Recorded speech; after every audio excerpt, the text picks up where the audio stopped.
The prohibition of alcohol, which started in 1920 with the passing of the 18th Amendment, brought us three important things. One, Al Capone, the most famous gangster of all time from Chicago, who made roughly $20 million of illegal selling of alcohol, also known as bootlegging. Two, Ross was now known as NASCAR, which derived from bootleggers creating cars fast enough to outrun the law and then taking those cars to Daytona Beach to race each other to see who had the faster car. It's creating what you now know as NASCAR. Three, bringing in one of the most famous families, royalty in American history, the Kennedys, who allegedly made most of their wealth off of bootlegging. It brought us many things. And though Prohibition ended in 1933, the residue still exists today. You can still see the residue of Prohibition of this time frame still touching your lives right now. America's first war on drugs ended in 1933 with the 21st Amendment. But with the end of one war, started another. And with the start of another, it affected the community in more ways than one. So as we introduce the end of prohibition with marijuana and heroin or opiates, we usher in a new war in America. Also, a new way to denigrate and downplay the importance, the uplifting of the Black community. You want to learn more? Stay tuned as we get deeper into it next. I want to pass the present five. Stay tuned.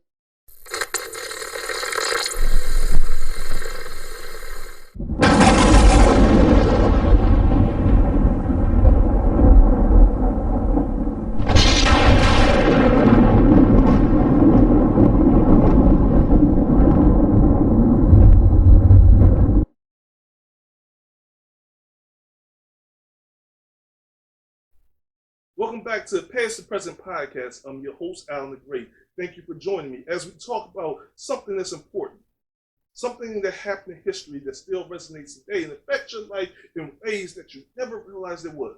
You remember when, back in the day when you start smoking weed, the first time you actually lit a joint.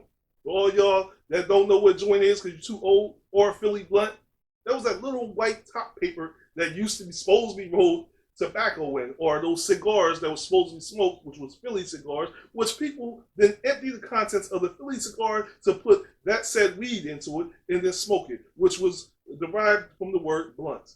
Or the top paper that was called a joint when you use white top paper, which was supposed to be used for tobacco and making of homemade cigarettes, would then turn into a joint. Remember those days when you were smoking that? Remember the conversations that your parents, grandparents, you heard that you even used to disguise or discuss or even further explain why it was okay to smoke weed? Weed comes from the earth. It was put here for you and me. Weed has many beneficial qualities to it. Well, you never thought that it actually is true because weed later on in life, maybe 20, 30, 40 years, okay, I'm showing my age a little bit in this, you really found out, the world found out what you already knew, that weed does have great properties and great things that can actually assist in betterment of your health. For instance, weed has now been made into CBD oil, which is helping to deal with joint pain. It's been used to help deal with joint pains with people with cancer, helping with people who have lost their appetite. It increases that. It's also used as a calming mechanism for those of you who out there are just a little bit high strung. Smoke a little weed, and you go down a few levels.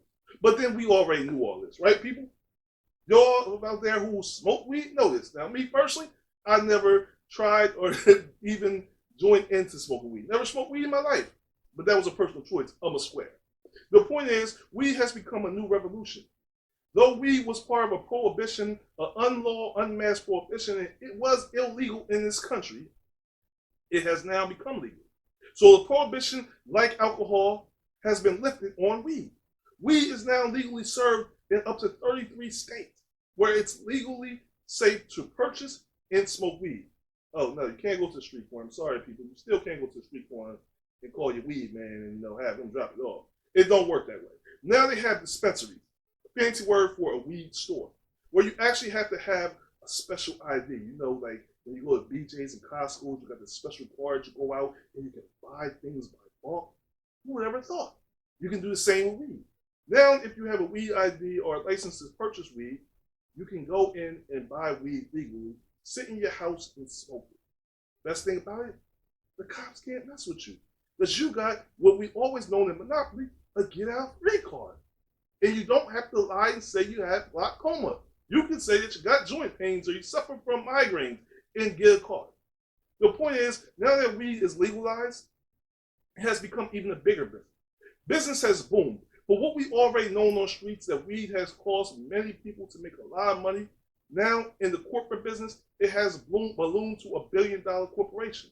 The only issue with weed becoming legalized is some of the founders and people who were selling weed on the streets are now still arrested and incarcerated with long sentences from selling what then was illegal and now is legal, still stuck behind bars. Families were destroyed and wrecked because of this illegal selling of weed, but those family members and those people, though some was released, are still incarcerated for the sale of weed, which again is now legalized. And this is an issue that we still deal with in the black community. But even going deeper into the issue with the legalization and prohibition of weed now being abolished and now being legalized, the bigger issue is that less than 2% of African Americans are in the weed business. And I'm talking about the legal weed business. Why? Maybe black people, they were all arrested. All the people who were connoisseurs of weed who were selling on the streets, maybe they all got arrested and locked behind bars. Maybe that's what it is. Or maybe black people just don't see weed as a growing business. And pardon the pun, they don't see it as a growing business. So maybe that's why. Maybe they don't understand botany and how to grow and properly take care of weed plants. Nah, that ain't it. No, what really the problem is, black people can't, in a lot of ways, this derives into other situations, can't get the capital needed, raise the capital needed to create and buy a license to get into the weed business, and also create the capital to actually build a weed business, a dispensary, a grow house. We don't have the ability to get the capital. Why don't we have the ability to get the capital? Why? Because just like in the state and other things such as buying a house or other necessities that we need to buy capital, even starting a regular business, racism plays a part into the economic growth of us trying to secure an actual loan to start a business. Many people say, oh no, it's your credit score and it's the fact that you don't have collateral, and use big words that you may not understand, not because you're illiterate, but because sometimes it's just out of our league, out of our reading content. Those words are used to radicalize us to understand that what's really happening in the background is that underground racism is preventing us from being in the weed business. So what does that mean? So break down, Alan, the statistics of how the weed business is currently made up. Well, Caucasian or white people make up 81% of the current dispensary or weed business.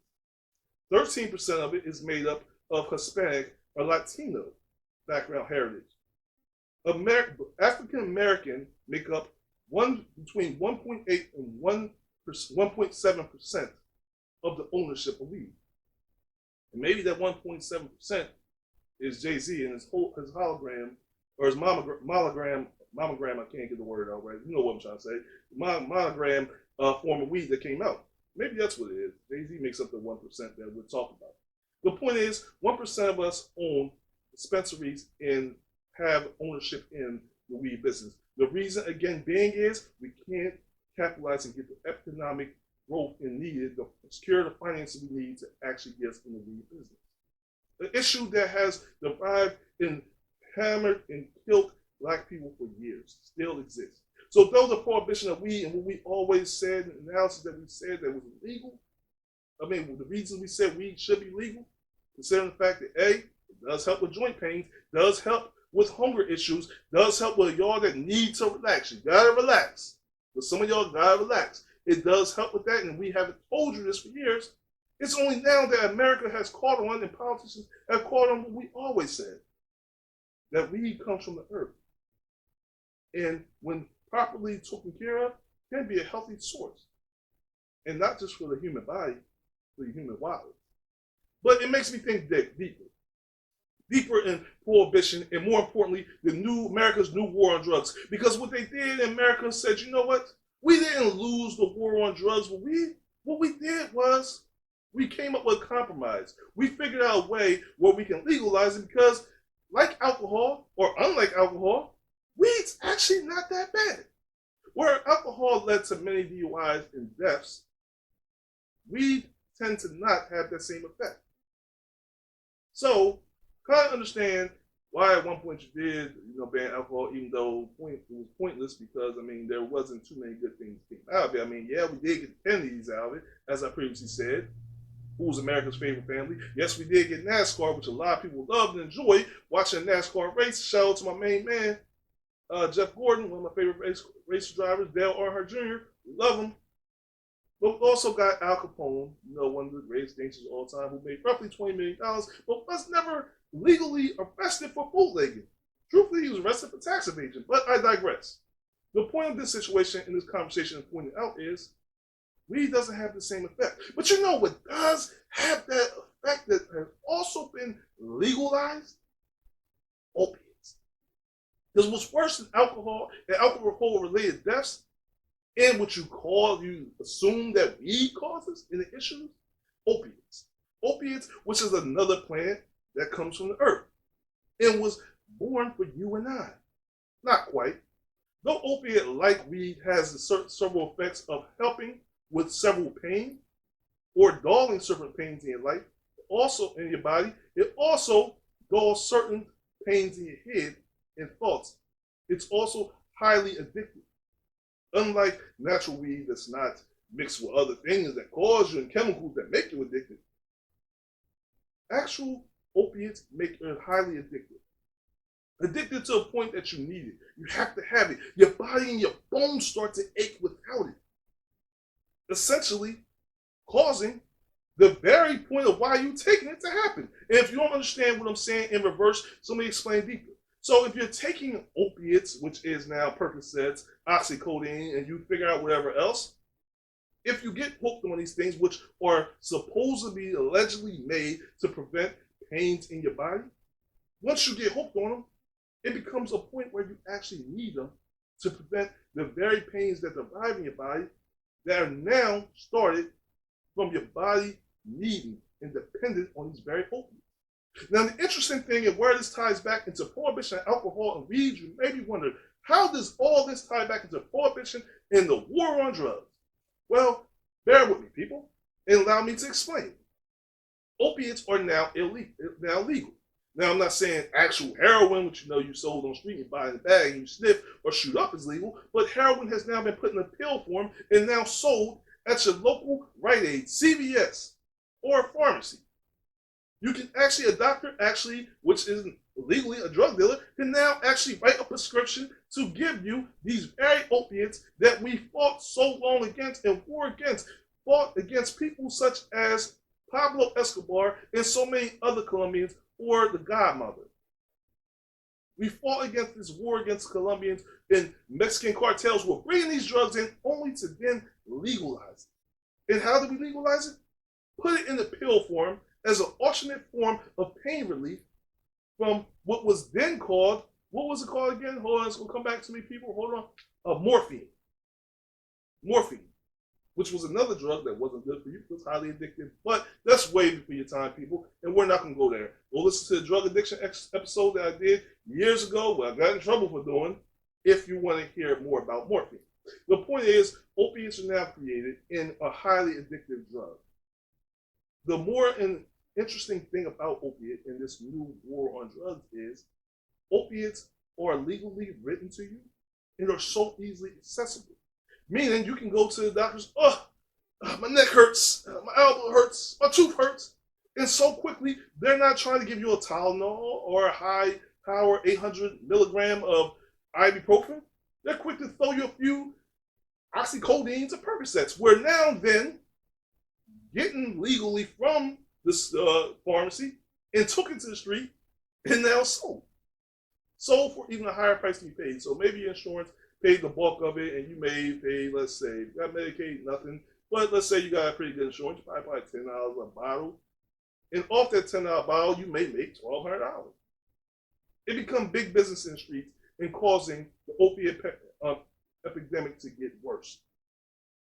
get worse. Not just for the black community, but now this, unlike the crack era, this has completely spilled outside the black community into the white community. And when that happens, people, not being racist, just being honest, that becomes a problem.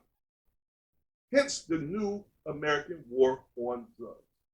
However, this war on drugs was created by the American system, the capitalistic system that we all support and take advantage of because it supports the American dream, which a lot of times denied black people as a part. As we go back and digress for 1 second, when we choose to join into the now growing, beautiful weed business, dispensaries and weed business, we can't attain as black people the capital we need to purchase actual license and invest in this billion to soon to be $1 trillion business. Despite our education and knowledge and information that we've been sharing over the years about how the importance of weed and how they can affect our lives, we can now no longer invest in a business that took away many of our fathers and mothers, cousins, sisters, and brothers, even grandparents who are now still incarcerated for selling weed. But I digress, people, because we go back to opiates, okay? Let's get back on the war against drugs and these new opiates. Not only is these opiates being sold on the streets, but because these opiates are so accessible, it brings a whole nother thing. Now, please correct me in the comments if I'm speaking wrong about this drug, but have you heard of fentanyl? Of course you have. Because if you haven't, someone connected to you or close to you that haven't overdosed from opiates such as Percocets or oxycodone or addicted to this opiate, oxycodone or Percocets, you know someone who got hooked onto fentanyl and probably OD'd on it. And if you're lucky, they were brought back by a drug that is generally carried around by most people. A lot of people now are passed out for free, Narcan. Narcan is a drug that can reduce overdose, reverse overdose, and give you time to get that said person who overdosed off of an opiate or a drug to a hospital to not only retain consciousness, but to get them the help they need to survive. Ultimately, it's a drug that brings you back from death. But fentanyl is one of the most leading causes of overdose in this country. Why? Because fentanyl is a synthetic form of heroin. Now, when you have these oxycodones and Percocets and you're taking them, sort of like when you're taking any antibiotic or any drug, when you constantly pop in Tylenol and Advil or any kind of drug to help you sleep, after a while, your body starts to gain and learn to have a resistance against it. And when that happens, now you need to up the dose, up the dose, up the dose, up the dose, up the dose. It's sort of like opiates and Percocets and oxycodone and heroin. Your body starts to grow resistance against these things. And what happens is you want something just a little bit stronger to get you that first high that you're chasing. So what do? You go grab you a bag of fentanyl.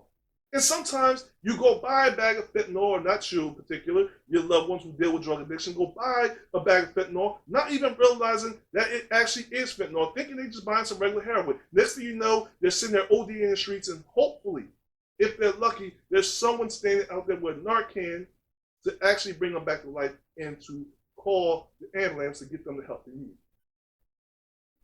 The problem is that as we look at prohibition and the prohibition gets heroin, if you told me that one day heroin or opiates would be legalized on the streets, on American streets, I would have told you I absolutely agree and believe it happened. And 95% of you, and I would even go as far as 98% of you, would disagree with me and argue and scream and shout at me that America would never allow opiate and heroin to be legalized and sold. But you will be wrong. And I will explain to you deeper. Once America or the financial system, government that constructing America is made of, can figure out a way to not only make profit off of these illegal drugs that are affecting and destroying many communities, once they learn they can profit off it and that they can justify the reason for selling these drugs, then, well, what's to stop them? Because as Mark Twain once pointed out in a famous quote, and one of my favorite quotes of all time is, it's easier to fool a person than convince a person that they're being fooled. What do I mean by that? A lot of times it's easier to convince people that at one point that weed was a bad drug. It was a dope. Did you want your pilot flying the plane while being high off of weed? What about your children Weed is a gateway drug that's going to lead to them sniffing coke or smoking crack or even worse, getting hooked on heroin. But my response always been, yeah, I don't want my pilot smoking weed, but I also don't want them drinking liquor either. So what are we going back to, 1920s? And we're going to go back to prohibition and abolish alcohol again? How did that work out for you people? It just made a lot of people wealthy. And guess what? Alcohol was still sold. But you look at it and you say, well, I don't want them smoking opiate, taking opiates and pills of oxycodone either. But then they start to explain to you, well, people, oxycodines and Percocets are the drug of the future. Are you dealing with back pain, annoying back pain, that no matter how many shots you get, it doesn't help? Why, yes, I am. Are you dealing with that annoying toothache that's keeping you up all night? Well, yes, I am. Yes, toothache's hurting pretty much. I don't got the proper insurance and need to get it pulled. What about that elbow pain or that accident that you got into? Wouldn't you want a drug to help stop that pain you're feeling? Why, yes, I would. Well, don't look any further.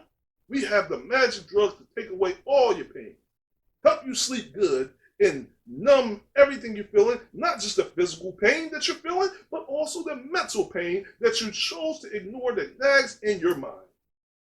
What new drug, what magical drug is this? It's called oxycodone or Percocet.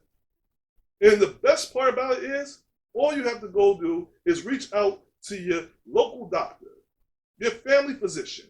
Tell them about the pain. Go run to a hospital or a Go Health Center. And when you go there, explain to them the annoying pain and how Tylenol and ibuprofen doesn't work. And that the only thing can numb that physical pain that you're feeling is either this beautiful opiate made from the opiate plant. In places like Vietnam, China, and Colombia. Get this drug, this magical drug, and feel pain no more. And you know what Americans did?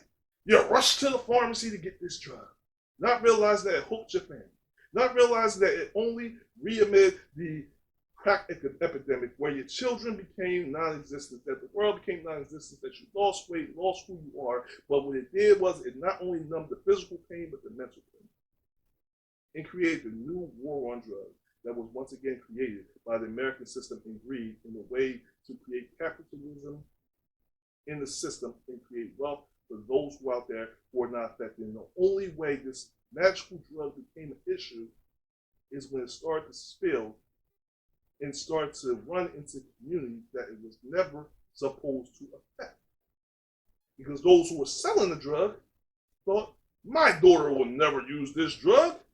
She deals with no physical pain, but not realizing that you out here running for this money, trying to chase the bag or secure the bag, as we say in the black community, that they were dealing with sense of neglect that caused them some kind of mental issue, mental disparity. The fact that they was living in a rich life, living the best life, living in this castle behind these large walls, they were living alone, not enjoying family game time. Though they were far away from the necessary ghettos that you wish to avoid, to remain away from, these people were found their way to get these drugs to numb the pain of not having their family around, not being neglected, the guilt of having their money. But more importantly, as we look into the times of history, as we look into the older in the history books, we look back at another war that many of us deem unnecessary, where many young American lives were lost in a war that didn't directly affect the United States. And though many may try to argue the opposite, I welcome that. I welcome that discussion. The war in Vietnam. Think about it, people. If you don't know a family member, which you should have a family member who served in Vietnam, because at the time people were being trafficked and everybody's dad and mom was being pulled out of the house, forced to go fight a war thousands of miles away that not necessarily had an effect on your life. If you didn't have someone fight, you definitely had somebody protesting against the war. The point is, in Vietnam, what happened as we talk about the prohibition and the war against drugs was a lot of soldiers were introduced to the very drug that's now made legal and made to a synthetic form of heroin, that opiate, that heroin. Where it became rampant where most soldiers fighting in a war where they almost recognized and felt that it was inevitable that they would die as they was fighting a different type of war, a guerrilla war. And what you don't know about guerrilla war is when you have soldiers who are living in huts. You might have a woman that's sitting here tending the farm and then pull out AK-47 and shoot you. So they're constantly living on the edge. And when you're dealing with that type of trauma, you need something to take you away from it. And you can't take a vacation back stateside to visit your family. No one you can talk to or write a letter to will understand the pain that you're feeling. So what happens? Sort of like that commercial that I did earlier about opiates.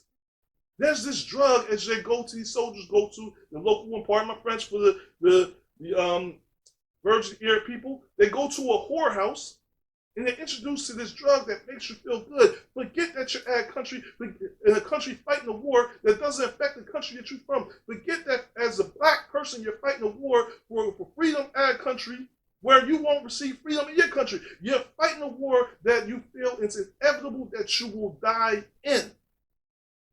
As you're choosing to fight this war, you're getting hooked on heroin, where then when you go stateside, you're searching for it, you then form an addiction. But this is what happened, people. So when you talk about America's war on drugs, you have to understand America's war on drugs didn't start, as they say, with the crack epidemic, which was in the 80s. The America's war on drugs started way before that. America's war on drugs started when you start sending young men to Vietnam to fight in the war and die, and they were introduced to this. The America's war on drugs continued beyond when you introduce opiates and Percocets and oxycodone to these streets, to these people, to these poor and impoverished people as a form of dealing with their pain. While we truly and still ignore the mental pains that people are suffering from today, and no drug, though a drug will numb it for a moment, no drug that you will ever pop in your mouth, drink, or take will ever truly heal that pain that you're feeling in your mental state of mind. Because that pain exists deep into your subconscious, deep into your mind, deep into the tissue of your very being, where no opiate, no heroin, no CBD oil, no weed can reach. But as I talk about this and before I end it, but the war on drugs continue on with the form of racism or slavery, where many of our young black brothers and sisters who are still incarcerated for joining into now a legal weed business. A weed business that are not only legal now, but now we are somewhat not allowed to join into. Why? Because it's not because they said you can't come be part of the cool club, you can't sit at the cool table, but you need a certain level of capital to secure that license, to secure that grow house, to secure the necessary needs and means to create this thriving business. But if you can't get the capital to even buy a house, you can't secure a loan to buy the things you need, such as a roof over you and your family's head, how can you possibly begin to think that you can secure the capital to purchase a grow house, to truly get into a legal weed business, to create a dispensary, to create an opportunity to create financial wealth for not only you, but generations beyond you? This is the world we live in. This is America's war on drugs, and the true intentions of what it is in the true history. Yeah, Prohibition was started in 1920 and ended in 1933. Started with the 18th Amendment, was overturned with the 21st Amendment. Yes, Franklin D. Roosevelt ended Prohibition. Yes, he had Dirty Martini to help secure and talk about the ending, but it didn't end for us. We'll talk more about it later. But until next time, people, I got one thing to say to you. Stay woke, stay focused, most importantly, stay tuned, and comment on what you think.